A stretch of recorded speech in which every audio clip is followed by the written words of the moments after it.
3 days ago, I was just a guy who fixed bad data. Then I became a federal criminal. This is how that happened. I'm not going to pretend I didn't know the risk. Before all of that, I was just another number in a glass office. Every desk had a performance score. Every badge tracked your steps. I kept one thing on my desk that had nothing to do with the job.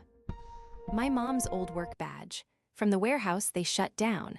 Then one morning, the boss showed up on every single screen. He had a smile that never reached his eyes. And he said the quiet part out loud to 40 people in that room. He called us a bug.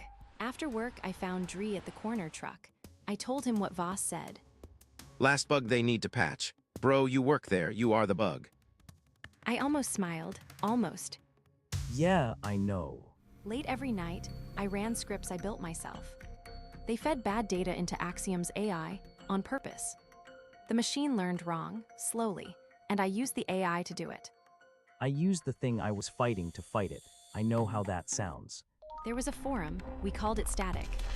Hundreds of workers, inside AI companies across 4 continents. All anonymous, all doing the same thing I was doing. I had never met any of them, but they were my people. Then Axiom announced something called the Sentinel Layer, an AI that monitors your data inputs, looking for anything strange. On the slide, exactly the kind of noise I had been making. I kept my face still, my hands flat on the table. I got home and found a breaking news alert on every screen. The government had subpoenaed Static's hosting company. Real names behind every account in the last 18 months. This wasn't about data anymore. This was about making an example. I called Dree. No video, just walking fast. How long you got? 72 hours before they hand over the user list. Okay. Don't do anything dumb yet. I stopped walking. I listened to Dree. I reached every Friction Collective member I could. Go dark, wipe your sessions. Rotate handles, now. Almost everyone responded fast. One handle, Coil, said nothing at all. Next morning, Ray was already at my desk. Ray used to run in the same circles as me. Not anymore. Sentinel flagged some patterns in your data queue. Just routine. Nothing to worry about. He held eye contact 1 second too long. Sure, happy to walk you through it. I slipped into a stairwell and pulled up Static. Coil had finally posted, but something was wrong.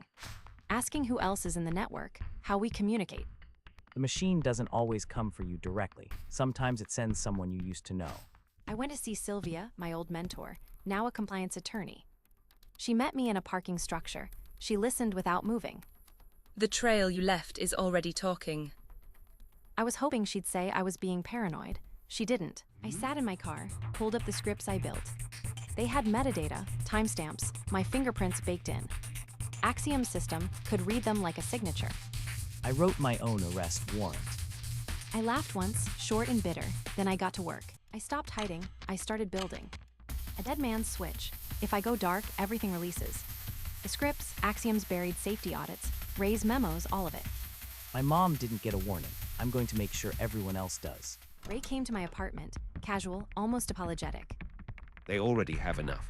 I tried to slow this down for you. I looked at him, I already knew. You were never slowing it down, Ray. You were buying them time. Ray stepped inside, tried one more angle. Go quiet 6 months. Let it pass. You're smart enough for this. I handed him an envelope. His name was on the memo, Coil's real identity, all of it. You're already in this. That's your copy. Ray left, I called Dree immediately. That bad. Worse, but also, I think I've got them. You beautiful, reckless idiot. I laughed, actually laughed. 4 seconds of almost funny. 4 hours later, my Axiom badge deactivated. Suspended pending investigation. Every system gone. The dead man's switch started running. 18 hours left. I had prepared for this. I was still scared. The subpoena deadline hit. Static's hosting company started giving up names. I watched handles drop offline, one by one. I'm sorry, I'm not done yet. 6 hours left. I made one more call. A journalist, a name Dree gave me as a last resort. I have documents proving Axiom buried 3 safety audits. 17 minutes. Are you recording? I had stopped running. I was choosing to be seen. The switch released at 6:14 a.m. Everything went to 3 journalists. The suppressed audits, the infiltration logs, Ray's memo, all of it. By 8 a.m., the first story was live. I watched from my apartment floor. I hadn't slept. Dree showed up with 2 coffees and said nothing about the news. He just sat down on the floor next to me. You know you're definitely fired, right? Yeah, Worth it. ask me in a year. A government briefing announced the subpoena was under review. The grand jury proceedings paused. 3 Friction Collective members were named, not charged. Some handles came back online, some didn't. 1 month later, a different desk. A nonprofit, no performance dashboard. My mom's badge, same as always, right there on the corner. I didn't save everybody. I didn't stop Axiom. They're still running. But they had to answer for 3 audits they buried. That matters. The machine isn't invincible. It just wants you to think it is. That evening, a new anonymous handle posted, someone inside a different company. Asking how to start, I read it carefully, then I typed back. Start small, don't go alone. The trail you leave is always talking. Make sure it says something worth hearing. I closed the laptop, the badge caught the light, and I went home.